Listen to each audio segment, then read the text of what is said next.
ఈ politics involve కాకుంటే probably ఒక హెడ్ కానిస్టేబుల్ సాల్వ్ చేసి పక్కన పడేసిండే కేసు ఇది, అంత ఎవిడెన్స్ ఉంది యాక్చువల్గా.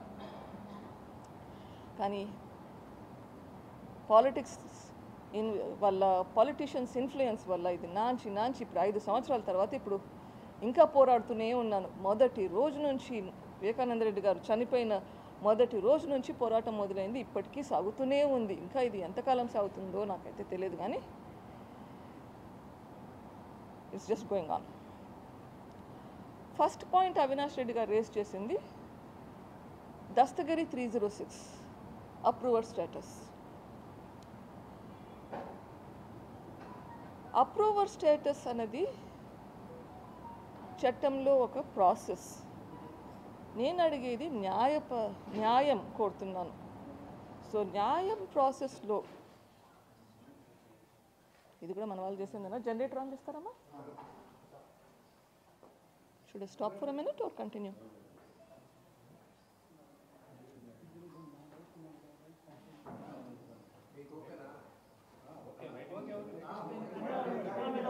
కంటిన్యూ చేయనా?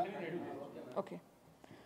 So Dastagiri's approver status.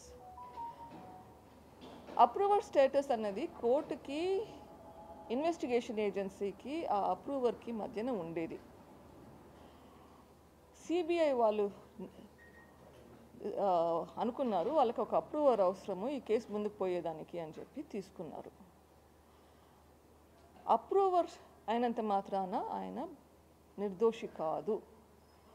Trial ప్రాసెస్లో ఆయనను కూడా ఆయన కూడా ట్రయల్లో part of the process. Judge మిగిలిన అక్యూజ్డ్ ఎట్లా ట్రీట్ చేస్తారో అట్లానే Dastagiri will also have to go through the fire. ఆయన ట్రయల్ ఫేస్ చేశాక జడ్జ్ కన్విన్స్ అయితే ఇది ఆయన అప్రూవర్గా ఉంటాడు, లేకపోతే ఆయన కూడా మిగిలిన అక్యూజ్డ్ లాగా జైలుకి వెళ్తాడు. సో ఒకరు అప్రూవర్ అయినంత మాత్రాన ఆయన తప్పించుకుంటాడు అన్నదానికి ఏమీ లేదు. ఓకే. అప్పుడు నేను ఎందుకు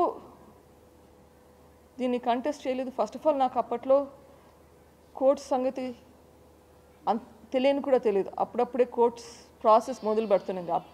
ఇదంతా నాకు ఒక లెర్నింగ్ ప్రాసెస్. నేనేమి లాయర్ని కాదు, పోలీస్ని కాదు, ఇన్వెస్టిగేషన్స్కి నాకు సంబంధము లేదు.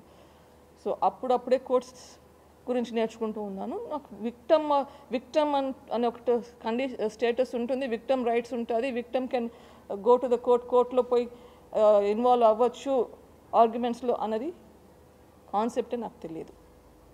ఎనీవేస్ అప్రూవర్ అన్నది it's between the court and the కోర్ట్కి పోలీసులకి సంబంధించిన విషయం. అప్రూవర్ అన్నంత మాత్రాన తప్పించుకునే ప్రసక్తే లేదు. ఓకే. నెక్స్ట్ పాయింట్ ఆయన రేస్ చేసింది రంగన్న స్టేట్మెంట్ తర్వాత డిలే అయ్యింది, దస్తగిరి స్టేట్మెంట్ తర్వాత డిలే అయింది.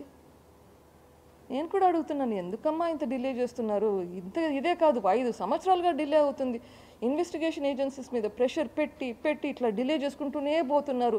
దయచేసి ఇన్వెస్టిగేషన్ ఏజెన్సీస్ మీద ప్రెషర్ పెట్టద్దండి, వాళ్ళ పని వాళ్ళని చేయనియండి. ఇన్వెస్టిగేషన్ అయిపోవాలి, ట్రయల్ అయిపోవాలి, కన్విక్షన్ రావాలి.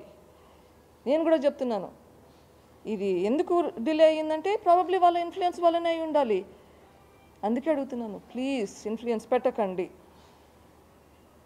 ఓకే. నెక్స్ట్ పాయింట్ రేస్ చేసింది థింక్ సజ్జల రామకృష్ణారెడ్డి మాట విని నేను అప్పుడు మాట్లాడాను. ఇప్పుడు రాధాకృష్ణ అండ్ చంద్రబాబు నాయుడు వీళ్ళిద్దరి మాట విని నేను మాట్లాడుతున్నానంట.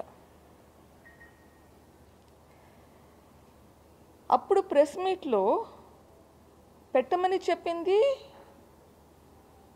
సజ్జల రామకృష్ణారెడ్డి. అప్పటి కమ్యూనికేషన్స్ గురించి నేను ఆల్రెడీ సిబిఐకి